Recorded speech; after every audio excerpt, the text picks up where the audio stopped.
Good morning বন্ধুরা, কেমন আছো তোমরা সবাই? আশা করি ভালো আছো, আমিও ভালো আছি বন্ধুরা। তো সকালে উঠেছি, সকাল থেকে উঠে শুরু হয়ে গেছে জীবনযুদ্ধ, মানে লড়াই। সকাল থেকে উঠলেই লড়াই শুরু হয়ে যায়। এই লড়াইটা রাতে বিছানায় না যা আগে অবধি শেষ হয় না। তো চলো সকালে উঠে আমি কী লড়াইটা করছি তুমি সেটা তোমার সাথে একটু শেয়ার করি।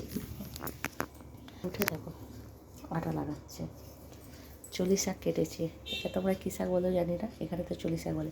চলি শাক মানে হচ্ছে নোটে শাক, ঠিক আছে? এটাকে নোটে শাকটাকে চলি শাক বলে। আর দেখায় সকালবেলা দুধ এসছে, দুধ নিয়েছে, দুধ ফুটিয়েছে। এটা জানায় যে কোনো যদি কাজ করে সে তার শরীরটা খারাপ, সে তার জন্যই আসেনি। তো ওর কাজটা আমার ভালো হয়েছে, তো আমি এখন করছি। সকালে তো নসিবে কিছু মেলেনি, তো জানি না কখন কী মিলবে সেটা বলতে পারছি না। তো চলো, আমার গলার অবস্থাটা ঠিক ভালো না, জানো বন্ধুরা, গলার অবস্থাটা খুব খারাপ। চলো, তো দেখা হচ্ছে কখন কী নাস্তা মেলে সেটা পরের কথা। চলো সবাই টাটা।